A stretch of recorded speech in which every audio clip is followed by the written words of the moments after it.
ইব্রাহিম আলাইহিস সালামের ব্যাপারে যা নাজিল করেছেন, নবীজি কোরআন থেকে তা তিলাওয়াত করলেন। কি নাজিল করেছে? বলে ইব্রাহিম আলাইহিস সালাম তার গুনাহগার উম্মতের জন্য দোয়া করছে, রব্বি ইন্নাহুন্না আযলালনা কাসীরাম মিনান নাস ফামান তাবিআনি ফাইন্নাহু মিন্নি ওয়া মান আসানি ফাইন্নাকা গফুরুর রহিম। ইব্রাহিম আলাইহিস সালাম তার উম্মতের জন্য দোয়া করে, ও রব, ইন্নাহুন্না আযলালনা কাসীরাম মিনান নাস, এই প্রতিমাগুলো, এই মূর্তিগুলো অধিকাংশ মানুষকে পথচ্যুত করে ফেলছে।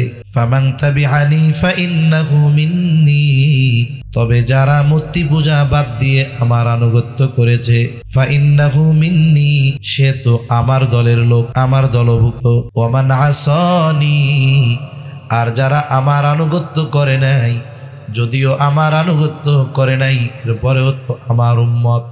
কারণ নবীজির নবুয়তির পর কিয়ামত পর্যন্ত যত মানুষ আসবে, হোক মুসলিম আর অমুসলিম, সকলে আমার আপনার নবীর উম্মত, হোক সে ইমানদার হোক সে বেঈমান। ইব্রাহিম আলাইহিস সালাম বলে, যদিও আমার আনুগত্য করে নাই, তবে আমারই তো উম্মত।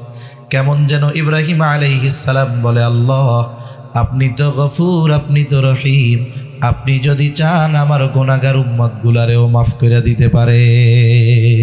এই দেশে এক সময় 100% মুসলমান ছিল, তার মানে অন্য ধর্মের কোনো মানুষ ছিল না। আমাদের দেশে মুসলমানের সংখ্যা কত? আমরা বলি 92%। কিন্তু হযরত যেই দেশের কথা বলতেছেন, ওই দেশে মুসলমান কত পার্সেন্ট ছিল? 100%, 100%। মাদ্রাসা ছিল, মসজিদ ছিল, খানকা ছিল, এরকম দ্বীনি মাজমা মাহফিল সব চালু ছিল। কিন্তু একটা সময় তাদেরকে অলসতায় পেয়ে বসলো। মাদ্রাসাগুলোর ব্যাপারে গাফেল, বড় বড় মসজিদ মুসল্লি শূন্য, মাদ্রাসা ছাত্র শূন্য, খানকাগুলো মুরিদ শূন্য, মাহফিলগুলো মানুষ শূন্য। সময়ের পরিবর্তনে এক সময় ওই 100% দেশ, মুসলমানের দেশ, কি পরিস্থিতি হয়েছে?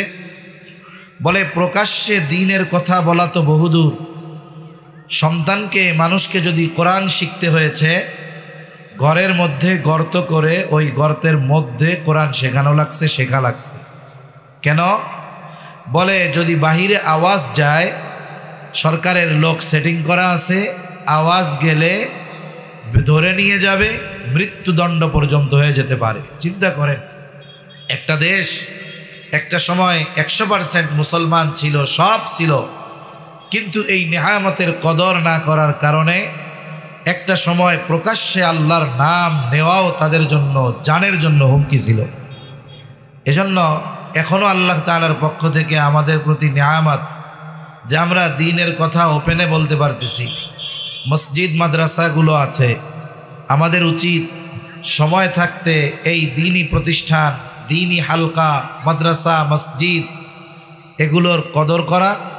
যদি না হয়, আল্লাহ না করুন, ওই দেশের মতো যদি পরিস্থিতি হয়ে যায়, তাহলে কি করুন এক অবস্থা হবে, এটা চিন্তা করে উপলব্ধি করে আমাদের নিজেদের পরিবর্তন হওয়া দরকার আছে না নাই? আল্লাহ তাআলা আমাদেরকে যত নেয়ামত দিয়েছেন, সেই নেয়ামতগুলোর মধ্যে দামি এক নেয়ামত যে আল্লাহ তাআলা আমাদেরকে মুহাম্মাদুর রাসূলুল্লাহ সাল্লাল্লাহু আলাইহি ওয়াসাল্লামের উম্মত বানিয়েছেন। এটা আল্লাহ তাআলার পক্ষ থেকে আমাদের জন্য বড় এক নেয়ামত। আল্লাহ তাআলা তো আমার আপনার নবীকে আমাদের জন্য বিশেষ অনুগ্রহ হিসাবে অভিহিত করেছেন। আল্লাহ তাআলা বলেন, লাকাদ মান্নাল্লাহু আলাল মুমিনিনা ইয বা'আসা ফীহিম রাসূলাম মিন আনফুসিহিম। আল্লাহ রাব্বুল আলামিন বলেন, লাকাদ মান্নাল্লাহু আলাল মুমিনিন, মুমিনদের উপর আল্লাহ তাআলার বিশেষ অনুগ্রহ। ইয বা'আসা ফীহিম রাসূলাম মিন আনফুসিহিম, যে তিনি তাদের জন্য তাদের মধ্য থেকে একজন রাসূল প্রেরণ করেছেন। আল্লাহ রাব্বুল আলামিন রাসূলুল্লাহ সাল্লাল্লাহু আলাইহি ওয়াসাল্লামকে আমাদের জন্য বিশেষ অনুগ্রহ হিসাবে অভিহিত করেছেন। এই আয়াতের তাফসীরে মুফাসসিরিনে কেরাম বলেন যে যদিও নবী মুমিনদের জন্য বিশেষ অনুগ্রহ, তবে নবীজির কল্যাণে শুধু মুমিনরা উপকৃত হয় এমনটা নয়, বলে আমার আপনার নবীর দ্বারা গোটা সৃষ্টি জগতের সকলেই উপকৃত হয়। কাফের উপকৃত হয়, বেঈমান নাস্তিক ইসলাম বিদ্বেষী দুনিয়ায় উপকৃত হয়েছে, হচ্ছে, হবে। বলে কিয়ামতের দিন কাফেররা আমার আপনার নবীর মাধ্যমে উপকৃত হবে। কেননা আল্লাহ তাআলা আমার আপনার নবীকে গোটা সৃষ্টি জগতের জন্য রহমত হিসাবে অভিহিত করেছেন। আমার আপনার নবী হলেন গোটা সৃষ্টি জগতের জন্য রহমত। পবিত্র কোরআনুল কারীমের সর্বাধিক পঠিত সূরার নাম হলো সূরা ফাতিহা। সূরা ফাতিহার শুরুতেই আল্লাহ তাআলা বলেন আলহামদুলিল্লাহি রাব্বিল আলামিন। সকল প্রশংসা আল্লাহর জন্য। সব প্রশংসা কার? সব প্রশংসা আল্লাহর জন্য। বলে আল্লাহকে, বলে রব্বুল আলামিন। একসাথে যদি পড়ে আলহামদুলিল্লাহি রাব্বিল আলামিন, বলে যিনি হলেন জগৎ সমূহের রব আল্লাহ তাআলা। আলম এক বচন, আলামিন বহু বচন। তার মানে আল্লাহ তাআলা জানায়া দিলেন তিনি শুধু পৃথিবী নামক এই জগতের রব নয়, বরং যত জগৎ আছে সব জগতের রবকে। আমরা এখন মাঝে মধ্যে অনেক খবরে অবাক হই। কি খবর? বলে মহাকাশ নিয়ে গবেষণা করে পৃথিবীর যতগুলো সংস্থা আছে এর মধ্যে সবচাইতে উন্নত নাসা। মাঝে মধ্যে আমাদের খবর দেয় যে 1 লক্ষ আলোকবর্ষ মাইল দূরে একটা নতুন গ্রহের সন্ধান পাওয়া গেছে। গ্রহ মানে নতুন জগতের সন্ধান পাওয়া গেছে। সারা পৃথিবীর মানুষ অবাক হয়ে যায়, হতবাক হয়ে যায়। বাস্তবতা হলো আল্লাহ তাআলা ১৫০০ বছর আগে আমাদের জানিয়ে দিয়েছেন, গোলাম মনে কইরো না এই পৃথিবী নামক একটা জগতই আমি সৃষ্টি করেছি। আল্লাহ তাআলা বহু বচন ব্যবহার করার মাধ্যমে জানায়া দিলেন সৃষ্টি জগতে অগণিত জগৎ আমি আল্লাহ সৃষ্টি করেছি। যত জগৎ আছে, যত আলম আছে, সব আলমের সব জগতের রবকে। আবার জোরে গ। তাহলে বোঝা গেল সৃষ্টি জগতের সব জায়গার রব আল্লাহ। আল্লাহ তাআলা আমার আপনার নবীর ব্যাপারে বলেন ওয়ামা আরসালনাকা ইল্লা রাহমাতাল লিল আলামিন। হাবিব, আপনাকে আমি জগৎ সমূহের জন্য রহমত হিসাবে প্রেরণ করেছি। তার মানে যত জগৎ আছে সব জগতের রব হলো আল্লাহ, আর যত জগৎ আছে সব জগতের জন্য রহমত হলো মুহাম্মাদুর রাসূলুল্লাহ সাল্লাল্লাহু আলাইহি ওয়াসাল্লাম। আল্লাহ তাআলা যেই জায়গার রব, আমার আপনার নবীও সেই জায়গার রহমত। সুবহানাল্লাহ বলেন। আল্লাহ তাআলা যেই জায়গার রব, আমার আপনার নবী সেই জায়গারও নবী। আমার আপনার নবী যেই জায়গার নবী, আমার আপনার নবী সেই জায়গারও রহমত। এই জন্য আমার আপনার নবীর আগে যত নবী আসছে, কারো নবুয়তির এরিয়া ছিল গোত্রব্যাপী, কারো কোনো দেশব্যাপী, কারো কোনো কওমব্যাপী। বলে আমার আপনার নবীজির নবুয়তির পরিব্যাপ্তি কত দূর, বলে আল্লাহ তাআলার রবুবিয়তের বিস্তৃতি যত দূর, আমার আপনার নবীজির নবুয়তির বিস্তৃতি তত দূর। এই জন্য কবি কত সুন্দর কথা বলে, বলে রবুবিয়ত খোদা কি হ্যায় জাহা তাক, নবুয়তি মুস্তাফা কি হ্যায় ওহাতা। যেই জায়গার রব আল্লাহ, ওই জায়গারই রহমত মুহাম্মাদুর রাসূলুল্লাহ সাল্লাল্লাহু আলাইহি ওয়াসাল্লাম। এখন গোটা সৃষ্টি জগতের রহমত যেহেতু নবী, তাহলে সৃষ্টি জগতের মধ্যে যত সৃষ্টি আছে সব সৃষ্টির জন্য রহমত আমার আপনার নবী। ঠিক কিনা বলেন? নবী রহমাতুল লিল আলামিন হওয়ায় শুধু মুমিনরা উপকৃত হয়েছে এমন নয়, কাফেররাও উপকৃত হয়েছে। সহিহ মুসলিম থেকে ঘটনা শোনাই আপনাদের। আবু জেহেল একদিন নবীজির সামনে দাঁড়ায়া নবীজিকে শোনায়া আল্লাহ তাআলার কাছে দোয়া করে বলে, আল্লাহ, আপনি যদি সত্যই কোরআন মুহাম্মাদের উপরে নাজিল করে থাকেন তাহলে আমাদের উপরে পাথর বর্ষণ করেন অথবা যন্ত্রণাদায়ক শাস্তি দেন। আবু জেহেল নবীকে শোনায়া দোয়া কার কাছে করে? জোরে গণ। এখন প্রথম কথা হইল, আবু জেহেল কি আল্লাহরে বিশ্বাস করে? বলে হ্যাঁ করে।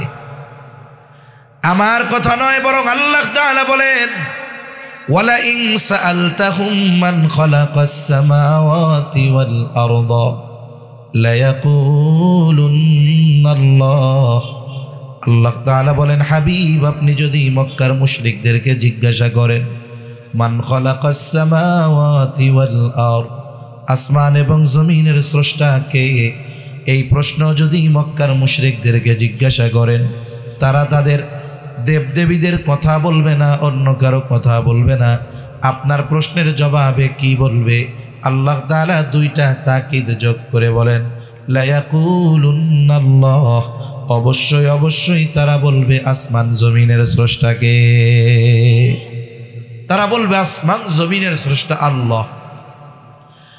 ওয়ালা ইন সাআলতাহুম মান নাযালা মিনাস সামাই মাআ ফাআহইয়া বিহিল আরদা বা'দা মাউতিহা।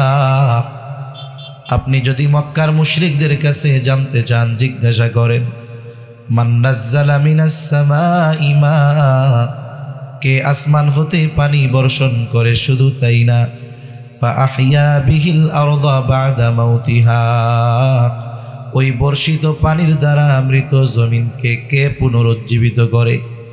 এখন তো পানি যদি না হয়, বৃষ্টি যদি না নামে, মোটর আছে, স্যালো মেশিন আছে, শক্ত মাটির মধ্যে পানি দিয়া নরম বানানো হয়। একটা সময় তো এইগুলা কিছুই ছিল না। বলে একটা সময় এমন হতো, চৈত্র মাস জমিনের পানি শুকায়া, জমিনটা শুকায়া ফেটে চৌচির হয়ে যাইত। ওই শক্ত জমিনের শক্ত মাটি দিয়া যদি কাউরে আঘাত করা হতো, মাথা ফেটে যেত। বলে ওই জমিনে ফসল হওয়া ছিল অসম্ভব।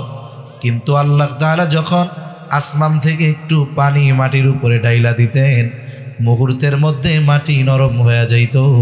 ওই মরা জমিন ফসল উৎপাদনের অনুপযুক্ত জমিন, আসমানওয়ালার আসমানি পানি পায়া সাথে সাথে নরম হয়ে ফসল উৎপাদনের উপযুক্ত হয়ে যায়।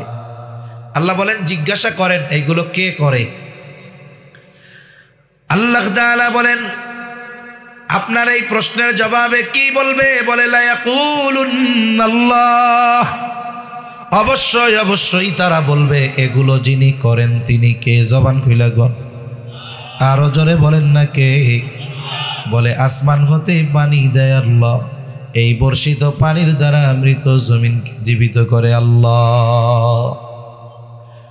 আর এক জায়গায় আল্লাহ তাআলা বলেন, ওয়ালা ইন সাআলতাহুম মান খালাকাহুম, আপনি যদি তাদেরকে জিজ্ঞাসা করেন তাদেরকে কে সৃষ্টি করেছে, তারা বলবে না এমনিই হয়ে গেছি, দেবদেবী বানাইছে।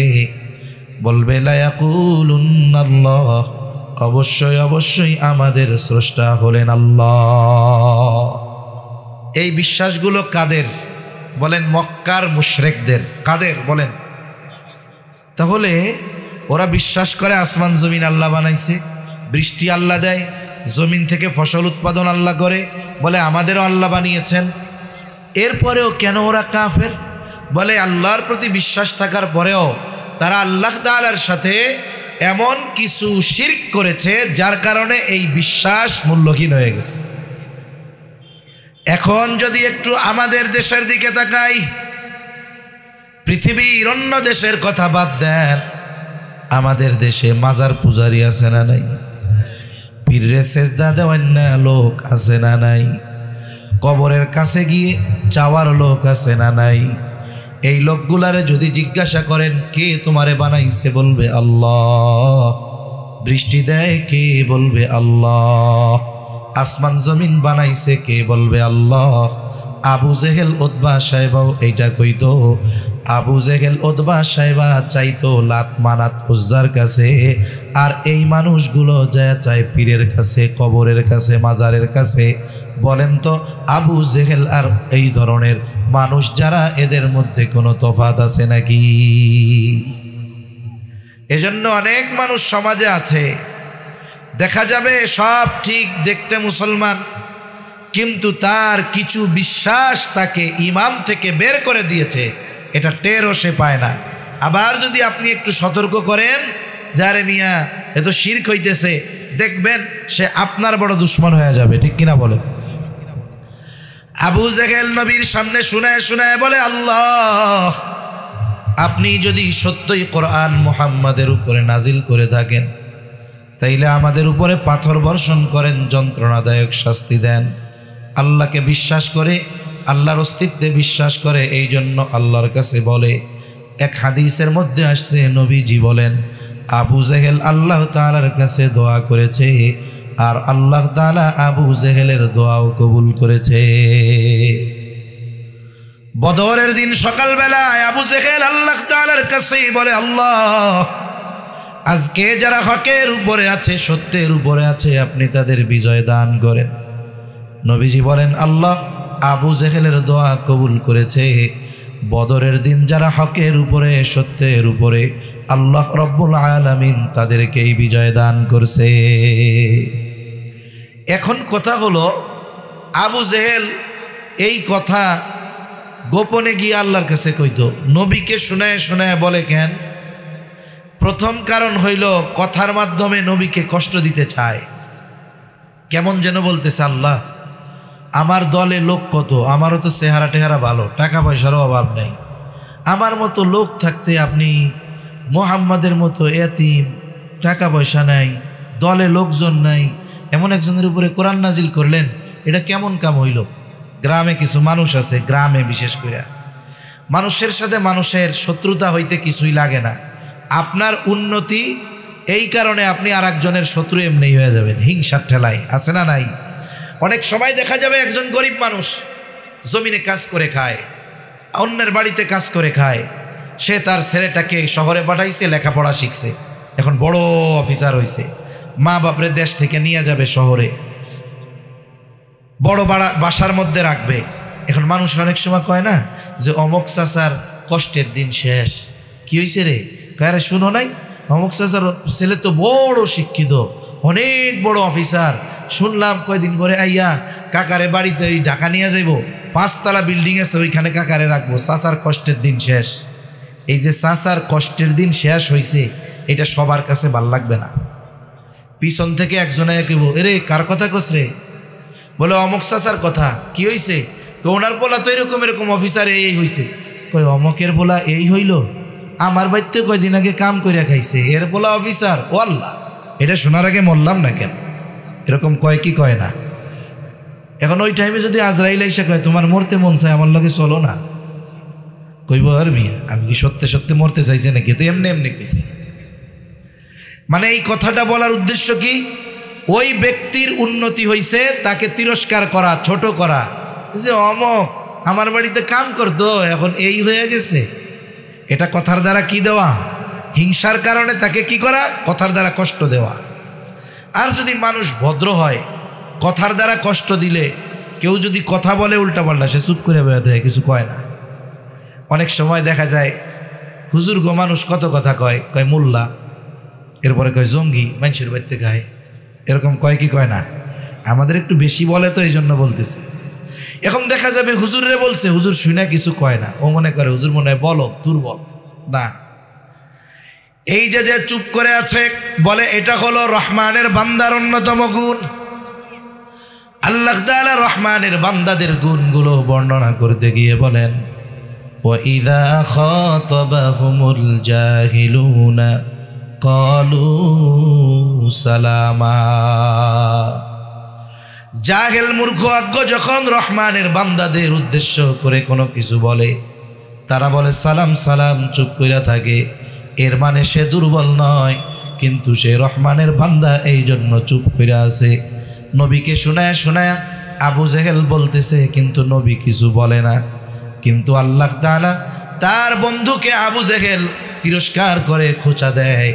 আল্লাহ তাআলা চুপ কইরা নাই, নবী যদিও চুপ, কিন্তু আবু জেহেলের এই কথার জবাব নবীর কাছে আল্লাহ পাঠায় দিলেন। আল্লাহ তাআলা কেমন যেন বলেন, ও আবু জেহেল, তোমরা যা করো, তোমরা যা বলো, তোমরা শাস্তির উপযুক্ত, কিন্তু কেন তোমাদের শাস্তি দেই না শুনে নাও। আল্লাহ তাআলা আমার আপনার নবীর জবান দিয়ে বের করে বলে, হাবিব, ওরা শাস্তির উপযুক্ত, তবে কেন শাস্তি দেই না? আল্লাহ তাআলা বলেন, ওয়ামা কানা লিয়ুআযযিবাহুম ওয়া আনতা ফীহিম, বলে আপনি তো রহমাতুল লিল আলামিন, গোটা সৃষ্টি জগতের জন্য রহমত। আল্লাহ তাআলা আমার আপনার নবীর আগে যখন কোনো অবাধ্য উম্মতকে শাস্তি দেওয়ার ইচ্ছা করেছেন, আগে আল্লাহ তাআলা ওই এলাকার যিনি নবী রাসূল তাকে আগে নিরাপদ এলাকায় সরায় নিয়েছেন, এরপরে আযাব দিয়েছেন। ওনার নবুয়তির এরিয়ার বাইরে নিয়ে গেছেন, এরপরে শাস্তি দিয়েছেন। বলে আপনি তো গোটা সৃষ্টি জগতের জন্য রহমত, একটা ইঞ্চি জায়গা সৃষ্টি জগতে নাই যেই জায়গার রহমত আপনি না, আপনারে কোথায় আমি সরায় নিমু? এই জন্য আপনি যতক্ষণ তাদের মধ্যে আছেন, শুধুমাত্র আপনার সম্মানার্থে আমি তাদের আযাব দেই না। নবী তিলাওয়াত করে আবু জেহেলকে শোনায় দিছে যে তোমরা যে শাস্তি যা চাও তার উপযুক্ত, কিন্তু কেন আল্লাহ দেয় না জানো? আমার কারণে তোমরা নগদে শাস্তি পাইতেছ না।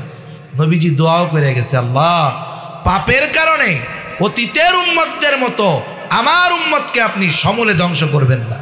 এজন্য পাপ ওই জাহেলিয়াতের সময়ের চাইতে আমাদের সমাজে এই দুনিয়ায় কম হয় না, কিন্তু আল্লাহ তাআলার কাছে নবীজির দোয়া, এই দোয়ার বরকতে হালকা পাতলা আল্লাহ সাইজ করে, কিন্তু সমূলে ধ্বংস করে দেয় না। ঠিক কিনা বলেন? এই নবী গোটা সৃষ্টি জগতের সকলের জন্য রহমত। আল্লাহ তাআলা তার দিলটাকে দয়া মায়া দিয়ে ভরপুর করে দিয়েছেন। এই জন্য তার উম্মতের প্রতি তার বেশি মায়া, বিশেষ মায়া। আমাদের প্রতি নবীর ভালোবাসা, মোহাব্বত কত বেশি! লম্বা কথা হয়ে যাবে, একটা দুইটা উপমা দেই। আমাদের প্রতি নবীর ভালোবাসা কত বেশি! হাদিসের মধ্যে আসছে, আব্দুল্লাহ ইবনে আমর ইবনুল আস রাদিয়াল্লাহু তাআলা আনহু থেকে বর্ণিত, তিনি বলেন, নবীজি একদিন সাহাবায়ে কেরাম নবীর সামনে বসা, হঠাৎ করে নবীজি কোরআন থেকে তিলাওয়াত করলেন, আন্নান নাবিয়্যা সাল্লাল্লাহু আলাইহি ওয়াসাল্লাম তাআলা মা কাওলাল্লাহি আযজা ওয়া জাল্লা ফি ইব্রাহিম আলাইহিস সালাম। আল্লাহ তাআলা ইব্রাহিম আলাইহিস সালামের ব্যাপারে যা নাজিল করেছেন, নবীজি কোরআন থেকে তা তিলাওয়াত করলেন। কি নাজিল করেছে? বলে ইব্রাহিম আলাইহিস সালাম তার গুনাহগার উম্মতের জন্য দোয়া করছে, রব্বি ইন্নাহুন্না আযলালনা কাসীরাম মিনান নাস ফামান তাবিআনি ফাইন্নাহু মিন্নি ওয়া মান আসানি ফাইন্নাকা গফুরুর রহিম। ইব্রাহিম আলাইহিস সালাম তার উম্মতের জন্য দোয়া করে, ও রব, ইন্নাহুন্না আযলালনা কাসীরাম মিনান নাস, এই প্রতিমাগুলো, এই মূর্তিগুলো অধিকাংশ মানুষকে পথচ্যুত করে ফেলছে। ফামান তাবিআনি ফাইন্নাহু মিন্নি, তবে যারা মূর্তি পূজা বাদ দিয়ে আমার আনুগত্য করেছে, ফাইন্নাহু মিন্নি, সে তো আমার দলের লোক, আমার দলভুক্ত। ওয়া মান আসানি, আর যারা আমার আনুগত্য করে নাই, যদিও আমার আনুগত্য করে নাই, এরপরেও তো আমার উম্মত। কারণ নবীজির নবুয়তির পর কিয়ামত পর্যন্ত যত মানুষ আসবে, হোক মুসলিম আর অমুসলিম, সকলে আমার আপনার নবীর উম্মত, হোক সে ইমানদার হোক সে বেঈমান। ইব্রাহিম আলাইহিস সালাম বলে, যদিও আমার আনুগত্য করে নাই, তবে আমারই তো উম্মত। কেমন যেন ইব্রাহিম আলাইহিস সালাম বলে, আল্লাহ, আপনি তো গফুর, আপনি তো রহিম, আপনি যদি চান আমার গুনাহগার উম্মত গুলারেও মাফ করে দিতে পারে। وقال عيسى عليه السلام إن تعذبهم فإنهم عبادك وإن تغفر لهم ইন্নাকা আনতাল আজিজুল হাকীম। ঈসা আলাইহিস সালাম তার গুনাহগার উম্মতের জন্য আল্লাহ তাআলার কাছে দোয়া করে আর বলে, রব আপনি যদি তাদের আযাব দেন, শাস্তি দেন, তারা তো আপনারই বান্দা। ওয়া ইন তাগফির লাহু, আর যদি তাদের আপনি মাফ করে দেন, ফা ইন্নাকা আনতাল আজিজ, আপনি হলেন মহাপরাক্রমশালী, আপনি হলেন হাকিম, মহাপ্রজ্ঞাময়। তার মানে ঈসা আলাইহিস সালাম বলে, আল্লাহ আপনি আমার গুনাহগার উম্মত, আপনার বান্দাগুলারে মাফ করে দেন। দুই নবী তাদের উম্মতের জন্য ক্ষমা চেয়ে দোয়া করছে কার কাছে? জোরে কোন, কার কাছে? আল্লাহর কাছে। নবীজি এই দুই আয়াত তিলাওয়াত করছে। স্বাভাবিকভাবে সব সময় তো উম্মতের কথা মনে পড়ে। বাবা মারা গেছে বা সন্তান মারা গেছে, বলেন তো সেই বাবার সব সময় সন্তানরে মনে পড়ে না? মনে পড়ে। কিন্তু যেই দিনটা মরছে ওই দিনটায় কম মনে পড়ে না বেশি মনে পড়ে? যারে আমার ছেলেটা আজকের দিনে দুনিয়া থেকে চলে গেছিল। নবীজি সব সময় উম্মতের চিন্তায় চিন্তিত। বলে যখন এই দুই নবীর উম্মতের ব্যাপারে মাগফিরাতের দোয়ার আয়াত তিলাওয়াত করছে, এইবার নবীর অন্তরে গুনাহগার উম্মতের মায়া ঢেউ উঠে গেছে। এইবার নবী কি করেন? বলে ফারফা ইয়াদাইহি, দুই হাত এইভাবে উঁচু কইরা ধরছে, আসমানের দিকে তাকায়া বলে আল্লাহুম্মা উম্মতি উম্মতি ওয়া বাকা। দুই হাত উঁচু করে আল্লাহ তাআলার কাছে বলে, আল্লাহ আমার উম্মত, আমার উম্মত। আর দুই চোখ দিয়া পানি পড়ে। নবীজি আর কিছুই বলেন না। এইবার নবী কিছু যদিও নাও বলে, কিন্তু মূলত কি বলতে চায় আল্লাহ তাআলা জানেন কি জানেন না? আল্লাহ তাআলা সব জানেন। এরপরেও জিবরাইল আলাইহিস সালামকে বলে, জিবরাইল যাও, আমার হাবিব মুহাম্মদ কান্না করে কেন? যদিও আমি কান্নার কারণ জানি, তুমি তার কাছে জিজ্ঞাসা করো। জিবরাইল আলাইহিস সালাম চলে আসছে, এসে বলে আপনি কান্না করেন কেন? যদিও আপনার কান্নার কারণ আল্লাহ তাআলা জানে, এরপরেও আপনার মুখে শুনতে চায়।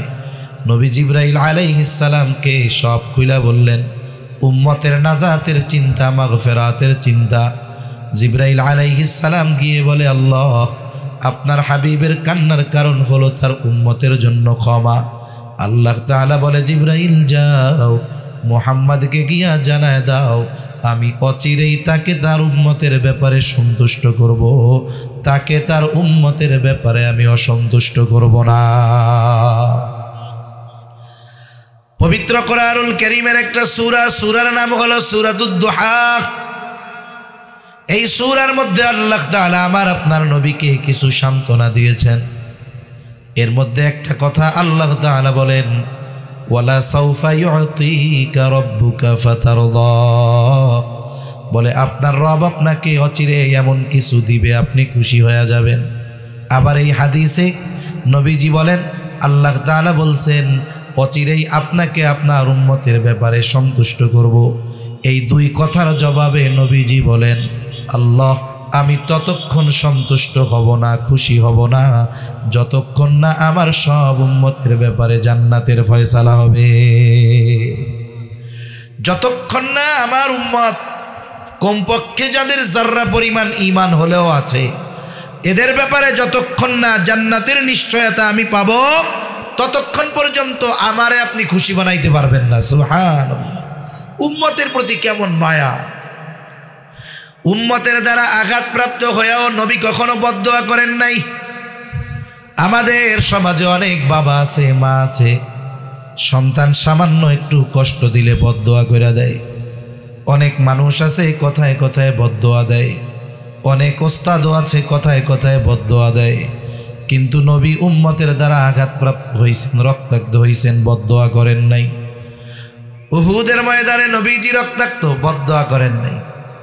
আবার নবীজি যখন প্রথম দিকে দাওয়াত দিতে গেছেন তায়েফ, বনু সাকিফ গোত্রের মধ্যে, যেই জায়গায় জীবনের শৈশবকালীন কিছু সময় নবীর কেটেছে, নবী দাওয়াত দেওয়ার জন্য যান।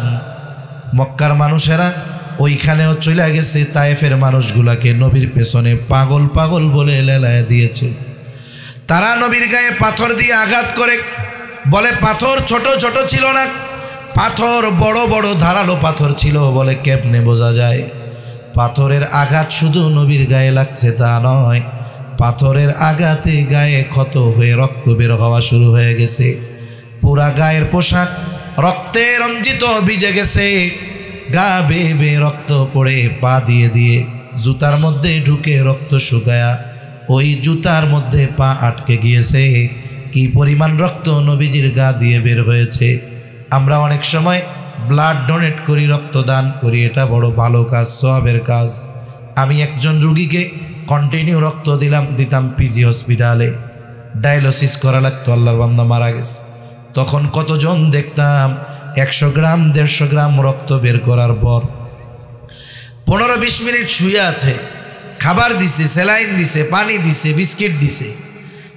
আধা ঘন্টা শোয়ার পর যেই উঠা দাঁড়ায়, করে রাস্তার একেবারে পইড়া অজ্ঞান হয়ে গেছে। 1-150 গ্রাম রক্ত বের হওয়ায় তার শরীরের অবস্থায় এরকম হয়ে যাইত।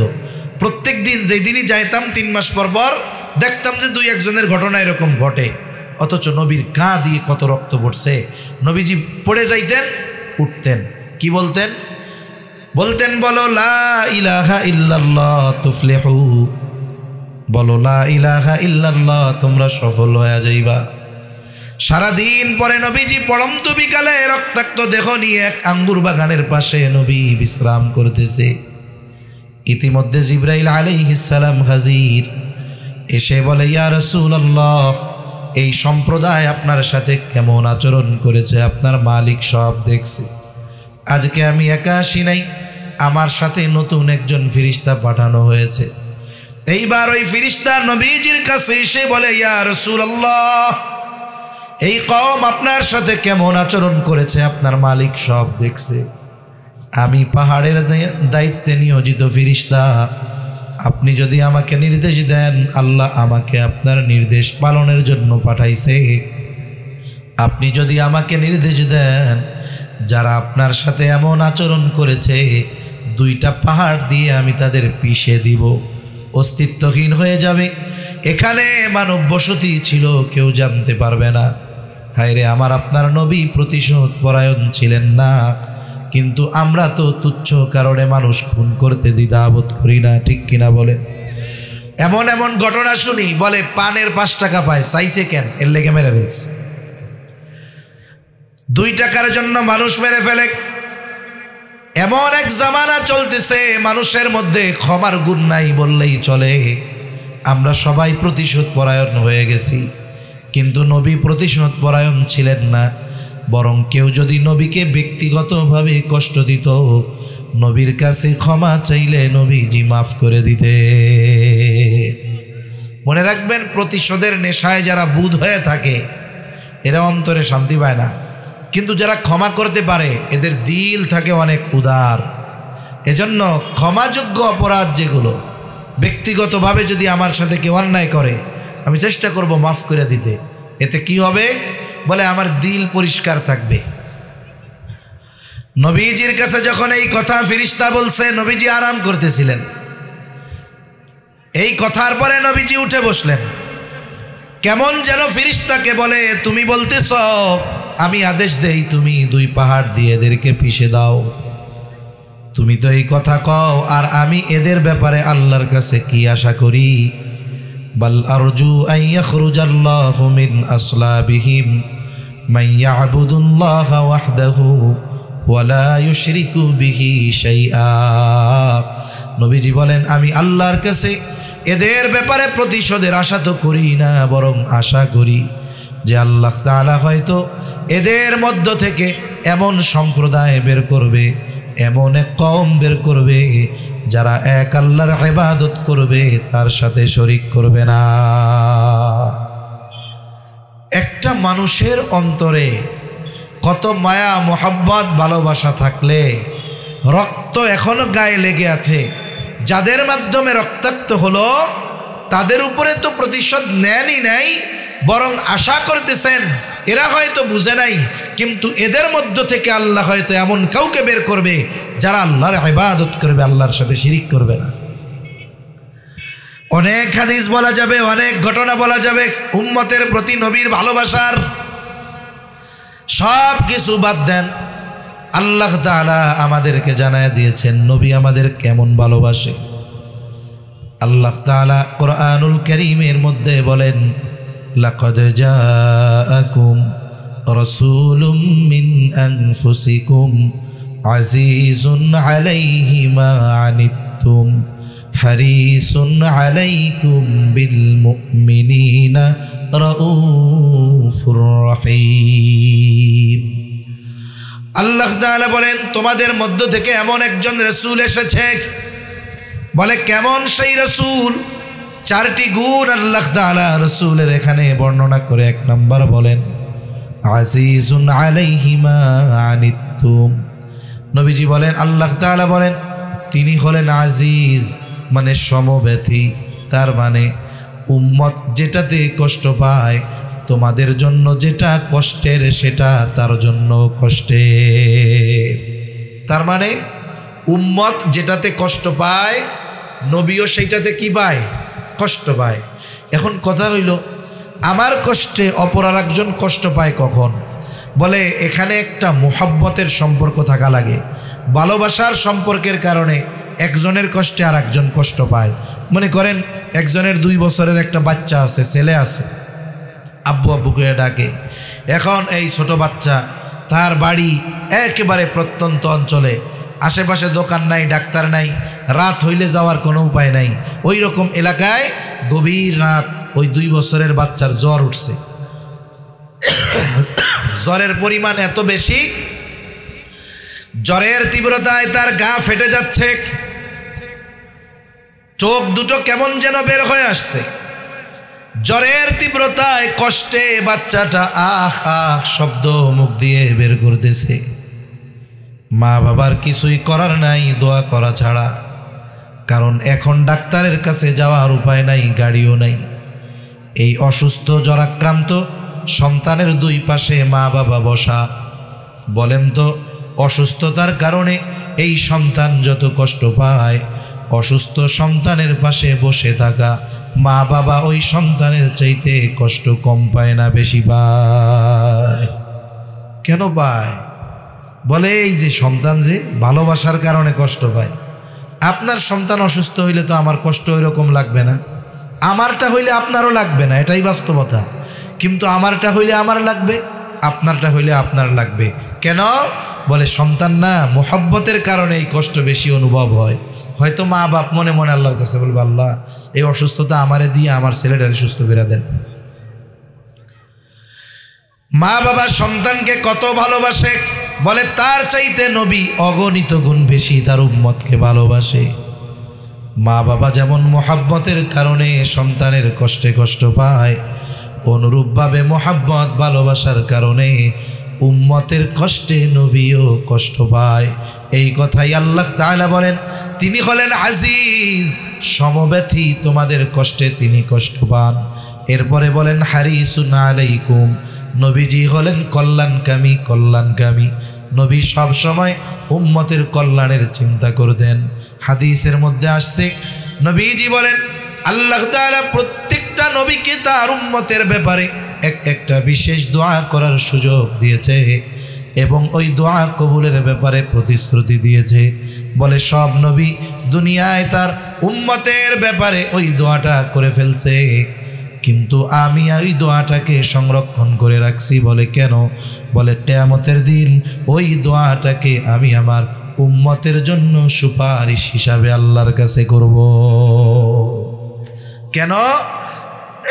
বলে যদি দুনিয়ায় ওই দোয়া করে ফেলি, ওর চাইতে আখিরাতে যদি উম্মতের জন্য ওই দোয়া করা হয়, ওটা উম্মতের জন্য বেশি কল্যাণকর হবে। বিদায় দুনিয়ায় ওই দোয়া না করে নবীজি আখিরাতের জন্য জমা করে রাখছে। এরপরে আল্লাহ তাআলা বলেন, শুরুতে একটা আয়াতের অংশ বলেছিলাম, লাকাদ মান্নাল্লাহু আলাল মুমিনিন। নবী হলেন যারা ইমানদার তাদের জন্য বিশেষ অনুগ্রহ। এই জন্য আল্লাহ জানায় দেন যারা মুমিন উম্মত তাদের প্রতি নবীর ভালোবাসাটাও একটু স্পেশাল। এই স্পেশাল ভালোবাসার কথা বর্ণনা করতে গিয়ে আল্লাহ তাআলা বলেন বিল মুমিনিনা রাউফুর রহিম। মুমিন উম্মতদের ব্যাপারে নবী হলেন রাউফুর রহিম। রাউফ আল্লাহ তাআলার গুণবাচক একটি নাম, রহিম আল্লাহ তাআলার গুণবাচক নাম। বলেন তো পৃথিবীর কোন মানুষ কোন সৃষ্টি রাউফুর রহিম হতে পারে? জোরে বলেন, হতে পারে? পারে। কিন্তু আমাদের দেশে কিছু ভণ্ড আছে, হায় রে হায়, নামের আগে ৬০-৬৫টা লকব। এর মধ্যে দেখা যায় এমন কিছু লকব আছে যেগুলোর একমাত্র ক্ষমতা আল্লাহর, যেগুলোর একমাত্র অধিকারী আল্লাহ। দেখা যায় এই ধরনের শব্দ ব্যবহার করে। এক পীরের নামের শুরুতে নাকি আছে সাহেবে কুন, মানে বুঝেন কি, উনি যা বলে তাই হয়ে যায়। এখন বলেন তো সাহেবে কুন কে? ইন্নামা আমরুহু ইযা আরাদা শাইআন আন ইয়াকুলা লাহু কুন ফায়াকুন। আল্লাহ তাআলা যখন কিছুর ইচ্ছা পোষণ করেন তিনি শুধু বলেন হও, তৎক্ষণাৎ সেটা হয়ে যায়। কিন্তু পীর সাহেবের আগে লাগাইছে সাহেবে কুন। পীর যদি মনে করে আমি সাহেবে কুন, মুরিদ যদি মনে করে পীর সাহেবে কুন, এগুলো সব জাহান্নামী। ওগুলো আর আবু জেহেলের মধ্যে কোনো তফাৎ নাই। অথচ রাউফুর রহিম আল্লাহ, অতি সদয় পরম দয়ালু আল্লাহ। এই আল্লাহ উম্মতের প্রতি নবীর ভালোবাসা কত, এটা আমাদেরকে বোঝাতে গিয়ে নিজের গুণবাচক শব্দ রাউফুর রহিম নবীর শানে ব্যবহার করছে। সুবহানাল্লাহ বলেন। আল্লাহ তাআলা বলেন বিল মুমিনিনা রাউফুর রহিম। এমন রাসূল তোমাদের মধ্যে এসেছে যে তার মুমিন উম্মতের জন্য অতি সদয় পরম দয়ালু।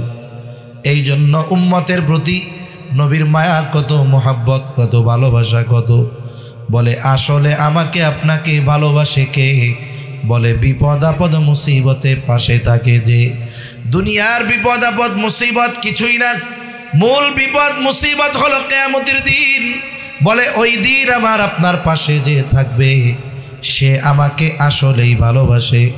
বলে ওই দিনের অবস্থা কেমন হবে?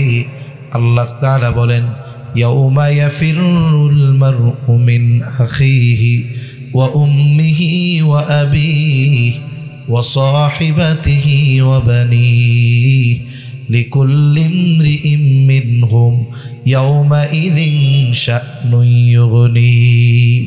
আল্লাহ তাআলা বলেন কিয়ামতের দিন ভাই ভাইয়ের থেকে পলায়ন করবে। ওয়া উম্মিহি ওয়া আবিহি, পিতামাতার থেকে পলায়ন করবে। ওয়া সাহিবাতিহি ওয়া বানিহি, স্ত্রী সন্তানদের থেকে পলায়ন করবে। প্রত্যেকটা মানুষ সেই দিন নিজের চিন্তায় বিভোর থাকবে। সবাই বলবে নাফসি নাফসি, সবাই নিজের চিন্তায় বিভোর। আমার আপনার নবীও চিন্তিত, তবে সবাই চিন্তিত নিজের নাজাতের জন্য, আর আমার আপনার নবী চিন্তিত উম্মতের নাজাতের জন্য। সব নবী জান্নাত অভিমুখে রওনা হয়ে যাবে, জান্নাতের দরজায় পৌঁছায় যাবে, কিন্তু দরজা বন্ধ। বলা হবে কি ব্যাপার, দরজা খোলো না কেন? বলবে যিনি আসলে খোলা হবে তিনি আসেন নাই। কোথায় তিনি? বলে তিনি হাসরের ময়দানে কি করে? বলে নবী উম্মতের জন্য পেরেশান, এক জায়গায় স্থির থাকবেন না। নবীজি একবার চলে যাবেন পুলসেরাতের কাছে, না জানি তার কোনো উম্মত ভুল পাড়ি দিতে ব্যর্থ হয়ে যায়। আর একবার চলে যাবেন হাউজে কাউসারের কাছে, না জানি কোনো উম্মত পানে মাহরুম হয়ে যায়। আর একবার চলে যাবেন মিজানের কাছে, না জানি কোনো উম্মত ওজনে ধরা পড়ে যায়। আর একবার চলে যাবেন জাহান্নামের দুয়ারে, না জানি কোনো উম্মতকে জাহান্নামে দিয়ে দেওয়া হয়। আবার যখন উম্মতের জন্য সুপারিশ দরকার, আল্লাহর কাছে আইসা উম্মতের জন্য সুপারিশ করবে। বলে নবী ততক্ষণ পর্যন্ত জান্নাত অভিমুখে রওনা হবেন না, যতক্ষণ না তার ওই উম্মত যার ব্যাপারে আল্লাহ তাআলার পক্ষ থেকে ক্ষমার নিশ্চয়তা নবী না পাবেন, ততক্ষণ পর্যন্ত নবী নিজে জান্নাত অভিমুখে রওনা হবে না। আগে উম্মতের নাজাতের বিষয় নিশ্চিত হবে, এরপরে নবীজি জান্নাত অভিমুখে রওনা হবে। তাহলে সেই নবীর কর্মী হইলে লাভ না লস? আর যারা দুনিয়ায় বিভিন্ন রাজনৈতিক দলের কর্মী, আগে নেতা পালানোর জায়গা রেডি রাখছে, কর্মী এখন জীবন যায় যায় অবস্থা। সেজন্য এমন নেতারে ধরা দরকার যেই নেতা আগে পালায় না, বরং পিছে থাইকা খুঁজা নিয়ে কয় তোমরা আগে যাও, আমি পিছনে আসি। আঘাত যদি পেছন দিক দিয়ে আসে, আমার গায়ে আগে লাগবে, তোমরা নিরাপদে যাও। কিন্তু আমরা দুনিয়ায় নেতা দর্শিকারে মুহাম্মাদুর রাসূলুল্লাহকে বাদ দিয়ে এমন নেতা বানাইছি যে নেতা চইলা গেছে, এখন কর্মী পালায় বেড়াইতেছে, যান বাঁচানোই দায়। ঠিক কিনা বলেন?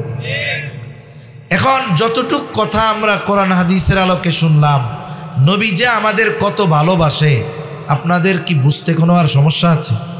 বলেন, আমার মা বাবার চাইতে নবী আমাকে আপনাকে কম না বেশি ভালোবাসে?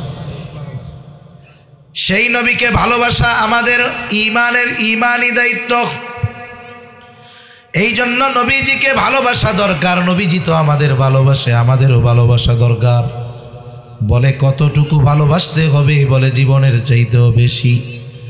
এই জন্য নবী বলেন, লা ইউমিনু আহাদুকুম হাত্তা আকুনা আহাব্বা ইলাইহি মিন ওয়ালিদিহি ওয়া ওয়ালাদিহি ওয়ান নাসি আজমাইন।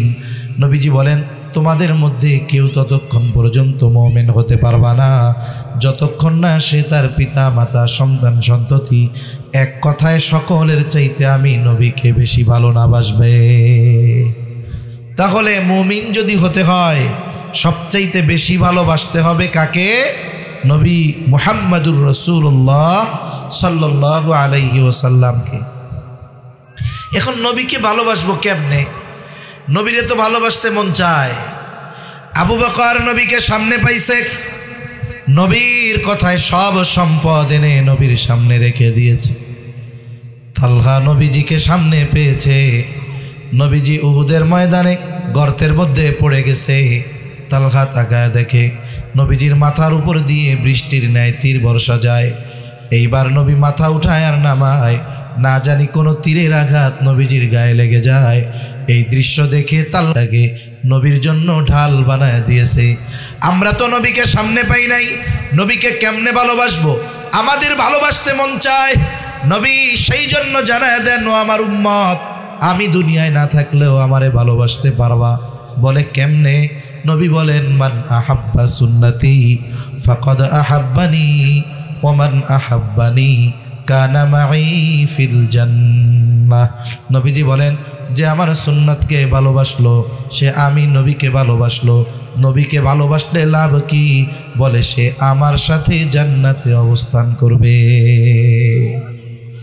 জান্নাতে অবস্থান করা নবীর সাথে কত বড় সৌভাগ্যের ব্যাপার। সাহাবায়ে কেরাম যখন শুনছে যে তারা জান্নাতে নবীর সাথে থাকতে পারবে, হযরত আনাস রাদিয়াল্লাহু তাআলা আনহু বলেন, জান্নাতে নবীর সাথে থাকতে পারার সংবাদ পেয়ে আমরা এত খুশি হইছি যে ইসলাম গ্রহণের পরে আর কোনো কথা এত খুশি হই নাই। সুবহানাল্লাহ। সেই নবীর সাথে জান্নাতে থাকার সুযোগ এখনো আমাদের আছে না নাই? আছে। অফার চালু আছে। মনে করেন এক কোম্পানি আপনারে অফার দিছে। কি অফার? বলে শোনেন, আপনি মক্কা শরীফে গিয়া ওইখানে যে ক্লক টাওয়ার আছে 5 স্টার হোটেল, এর উপরে ওইখান থেকে বাইতুল্লাহ দেখা যাবে। এক এক রুমের ভাড়া এক এক দিন 30,000 টাকা। আপনারে 5 দিন 5 রাত ওইখানে থাকার সুযোগ দেওয়া হইল, আর বিমানের টিকিট দেওয়া হইল। আপনি এখন কোন অফার তো আছে থাকার, টিকিটও আছে বিমানে ওঠার, পাসপোর্ট আর ভিসা যদি না থাকে অফার ভোগ করা যাবে? নবীর সাথে জান্নাতে থাকার অফার আছে। বলে সৌদি আরবের ওই অফার, 5 স্টার হোটেলে গিয়া কাবা ভিউ উমরা করতে পারবেন কেমনে? বলে সৌদি আগে যাওয়া লাগবে।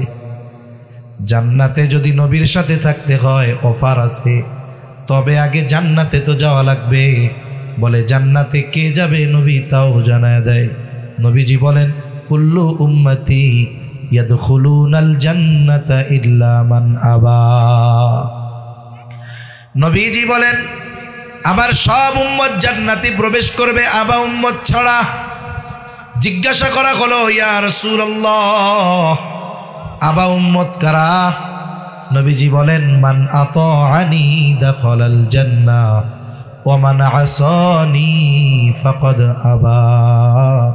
বলে যে আমার আনুগত্য করবে জান্নাতে প্রবেশ করবে, আর যে আমার আনুগত্য করলো না আবা উম্মত সে জান্নাতে প্রবেশ করতে পারবে না। তাহলে নবীর সুন্নাতকে মুহাব্বত এবং সুন্নাত অনুসরণ, এই দুই জিনিস যদি আমার আপনার মধ্যে থাকে, বলে জান্নাতে যাওয়া যাবে, নবীর সাথে থাকা যাবে। কত বড় অফার আমাদের জন্য রয়েছে। কিন্তু আফসোস আমরা নবীর সুন্নাতকে অনেক ক্ষেত্রে মুহাব্বতও করি না, অনুসরণ তো বহুদূর, বরং নবীর সুন্নাত মেনে চলা অনেক সময় আমরা আমাদের জন্য লজ্জার কারণ মনে করি। আছে না এরকম লোক? সুন্নাতের উপরে চলতে বললে বলে হুজুররা আর ওয়াজ পায় না, খালি সুন্নাতের কথা কইব। আবার সুন্নাতের কথা কয় কি? কয় দাড়ি রাখো। কয় দাড়ি ছাড়া কি আর কোনো সুন্নাত নাই? খাওয়ার পরে মিষ্টি মুষ্টি খামু, এইসব সুন্নাত ভাল লাগে তো? রাসূল সাল্লাল্লাহু আলাইহি ওয়াসাল্লামের অনুসরণ ব্যতি রেখে জান্নাতে যাওয়া অসম্ভব, ঠিক কিনা বলেন? এজন্য আমাদের খেয়াল রাখতে হবে, নবীর সুন্নতকে মুহাব্বতের সাথে অনুসরণ করলে জান্নাতে যাওয়া যাবে, নবীর সাথে জান্নাতে থাকা যাবে। মনে রাখতে হবে সুন্নাত হইল মুসলমানদের কালচার, বিজাতীয়দের কালচার আমরা ধারণ করব না। আমরা কি করি? ইহুদি নাসারাদের কালচার ধারণ করি। আমাদের পোশাকে, আমাদের সুরাতে, আমাদের কর্মে, আমাদের আচার অনুষ্ঠানে সব জায়গায় বিজাতীয় কালচার, মুসলিমদের কালচার নাই। আমাদের বিবাহ শাদীর মধ্যে মুসলিমদের কালচার নাই, আমাদের পোশাকের মধ্যে মুসলিমদের কালচার নাই, আমাদের আচার অনুষ্ঠানের মধ্যে মুসলিমদের কালচার নাই। বলে আমরা এত ফকির না যে অন্য ধর্মের কালচার গ্রহণ করতে হবে। রাসূলুল্লাহ সাল্লাল্লাহু আলাইহি ওয়াসাল্লাম আমাদের জন্য তার আদর্শ রেখে গিয়েছেন, আর তার আদর্শটাই হলো মুসলমানদের জন্য উত্তম কালচার। মনে রাখতে হবে সুন্নাতবিহীন সভ্য জাতিতে পরিণত হওয়া অসম্ভব। ইউরোপ আমেরিকা এরা সভ্য নিজেদের বলে, এদেরকে সভ্যতা শিখিয়েছে মুসলমানেরা, এখন ওরা আমাদেরকে শেখাতে চায়। কিন্তু আফসোস আমাদের সন্তানেরা বোঝে না, ইসলাম সম্পর্কে জানে না, যার কারণে মনে করে ইসলাম মনে হয় শুধু নামাজ, রোজা, হজ, যাকাত এগুলোর কথাই বলে। না, আপনি আমি যদি পরিপূর্ণ সুন্নাহ সম্পর্কে জানতে পারি তাহলে দেখতে পারবো ইসলাম কত সুন্দর। অন্য জাতির অনুসরণ আমাদের করা লাগবে না। দেখেন বিজাতীয়দের অনুসরণ করার মাধ্যমে কি হয়? বলে কোনো জায়গায় অনুসরণ করা যাবে না, সেটা অনুষ্ঠানে হোক, যে কোনো বিষয় হোক। এই যে 28 ডিসেম্বর আজকে 2 দিন 3 দিন পরে 31st নাইট, 31 তারিখ দিবাগত রাত, 1 বর্ষ চলে যাবে, আর 1 সৌরবর্ষের আগমন ঘটবে, জানুয়ারি আসবে।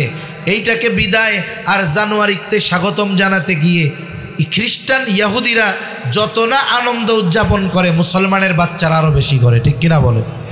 এ কালচার কি মুসলমানের? যদি জিজ্ঞাসা করি কত আরবি তারিখ, কি তারিখ না মাসই পারবো না কইতে, কিন্তু গুনতেছে কবে তারিখটা আসবে। দেখেন এটা বিজাতীয়দের সভ্যতা, এটা বিজাতিদের কালচার, ইসলাম এর সাথে কোনো সম্পর্ক নাই। আবার দেখেন ইংরেজি মাসগুলো, তারিখগুলো, এই সৌরবর্ষের হিসাব আর চন্দ্রবর্ষের হিসাব দুটোই দিছেন কে? যেহেতু আন্তর্জাতিকভাবে অফিসিয়ালভাবে ইংরেজি তারিখের হিসাব হয়, রাখেন, তারিখ গণনা করেন, হিসাব রাখেন, সমস্যা নাই। কিন্তু বাস্তব ইতিহাস হলো ইংরেজি 12 মাসের নাম রোমানদের 12টা দেবতার নামের অংশ দিয়ে শুরু হয়েছে। এই জানুয়ারি বলে জানুস নামে ওদের এক দেবতা আছে, কাল্পনিক দেবতা আর কি, তার নামের প্রথম অংশ দিয়ে বানাইছে জানুয়ারি। এই জানুয়ারিতে স্বাগতম জানাতে গিয়ে মুসলমানের বাচ্চারা পটকা ফোটায়, আতশবাজি ফোটায়, ফানুস উড়ায়, আরও কত কিছু করে, নাচ গান করে, এই অপরাধ করে, অশ্লীল কর্মকাণ্ড করে। বলেন এর সাথে ইসলাম আর মুসলমানদের কোনো সম্পর্ক আছে?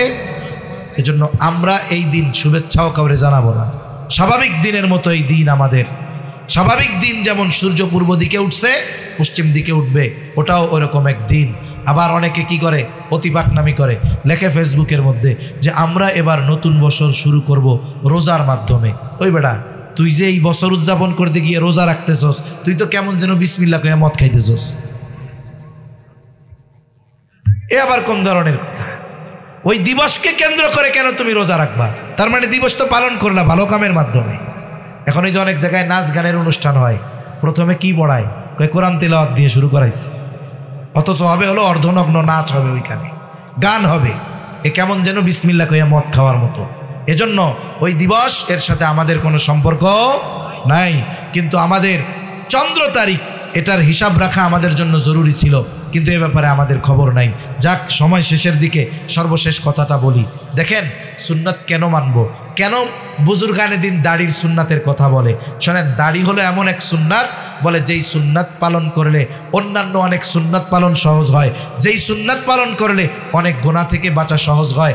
বলে এই দুনিয়া থেকে যখন আমাদেরকে আর এক জগতে পাঠাবে, কবর জগৎ, আলমে বরজখ, ওই সময় সর্বপ্রথম যেই সুন্নাত দৃষ্টিগোচর হবে, বলে সেই সুন্নাতের নাম হইল দাড়ি। কবরে রাখার সময় মুখটা খুলে দিয়ে আসে নাই, ঢিলঢুল করে উপরে বান্দা বন্দা খুলে দিয়ে আসে না? দেখেন, কবরে রাখার সময় আমারে আপনারে যখন রাখবে, কি দোয়া পড়বে? কয় বিসমিল্লাহি ওয়া আলা মিল্লাতি রাসূলিল্লাহ। তার মানে কয় কি, ওই যে নতুন জগতে গেছে আলমে বরজখ, আর এক দেশে যাইতে গেলে ভিসা লাগে, বলে আলমে বরজখের ভিসা কি? কয় বিসমিল্লাহি ওয়া আলা মিল্লাতি রাসূলিল্লাহ। কেমন যেন এই ব্যক্তি বলে, বুজুর্গানে দিন বলেন, ওই ব্যক্তির ব্যাপারে বলা হয়, আল্লাহ আপনার নামে এমন এক ব্যক্তিরে কবরে রাখলাম যে গোটা জীবন সুন্নাতের উপরে চলছে, সুন্নাতের উপরে মরছে, আরে এখন কবরে রাখছি, এখনো সুন্নাতের সাথেই আছে। এই কথা কইয়া ওরে কবরে রাখছে। ফিরিস্তা আইসা দেখে ওর ভিসা নকল, মুখ খুলে দেখে কি রে, ওর তো মুখে দাড়ি নাই, তাহলে এটা সুন্নাত মানলো কোত্থেকে? পিডা, ঠিক কিনা বলেন? তার মানে হলো কি, আমাকে দুনিয়া থেকে বিদায় দিল মিথ্যা কথা বলে। বলেন, যার মধ্যে সুন্নাত নাই তার ব্যাপারে ওই কথা বললে কথা সত্য হবে না মিথ্যা হবে? একটু চিন্তা করে দেখেন, নিজে নিজে বাড়িতে গিয়া পাইবেন যে আমার দুনিয়া থেকে বিদায় দেওয়ার সময় শেষ কথাটা যদি আমার ব্যাপারে মিথ্যা হয়, এর চাইতে দুর্ভাগ্যের আর কিছু হতে পারে না। এজন্য নবীর মোহাব্বতের কথা চিন্তা করে, নবীর সুন্নাতকে অনুসরণ করে আমরা নিজেদেরকে সুন্নাতের আলোকে সাজাবো, তাহলে কি হবে? আশা করা যায় ওই কবরে যখন আমার ব্যাপারে এই দোয়া বলে রাখবে, এটা আমার ব্যাপারে সত্য হবে। আল্লাহ সুবহানাহু ওয়া তাআলা আমাদের সবাইকে নবীজির আমাদের প্রতি ভালোবাসা যথাযথভাবে অনুধাবন করে নবীর সুন্নাতের আলোকে এ জীবন সুসজ্জিত